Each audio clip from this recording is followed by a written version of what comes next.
Imvura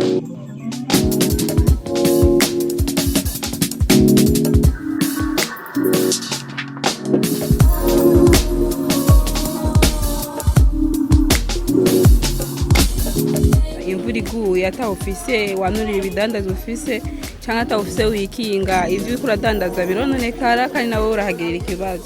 Abo ni bamwe mu badandaza bo mu isoko ya Kanyosha hano mu gisagara ca Bujumbura bavuga ko imvura n'izuba bibabangamiye mu gihe isoko bahoze bakoreramwo yo mu Kanyosha itarahera gusubirwamwo.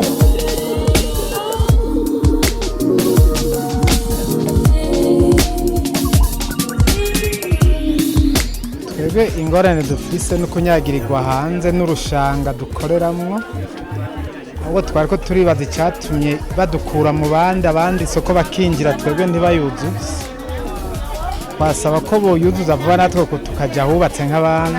Ariko turasaba yuko nk'abantu babijejwe barabe n'ukuri nka twebwe abantu bato bato barabe batwubakira isoko n'ukuri tuje mu isoko nk'abandi. Bana amasoko yose barabahaye amasoko mugabo twebwe ntiko dusigaye. Ibyo nivyo twashaka ko tugira nk'abantu dukurira murabe n'ukuri mutwumvire n'ikigongo izuba ryaratwakiye twararushe n'imvura ijamwo n'ukuri murabe n'ukuri mugerageze nk'abantu baca turasabye cyane cyane umukuru w'igihugu arabe n'ukuri atumvira ikigongo isoko yacu ya Kanyosha azobagize neza kandi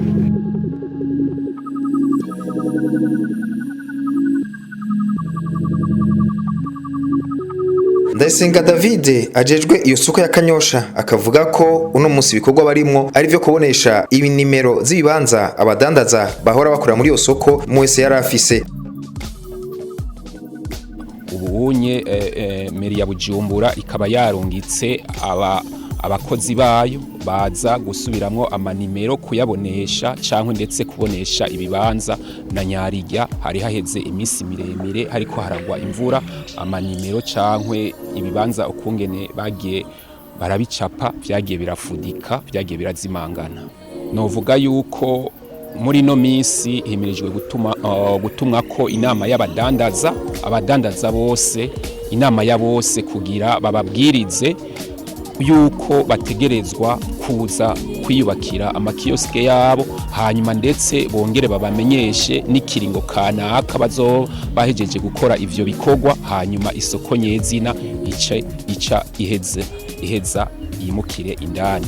Isoko ya Kanyosha ikaba ari imwe mu masoko aherutse gusanurwa hano mu gisagara ca Bujumbura ari nayo itari bwarangire kubakwa.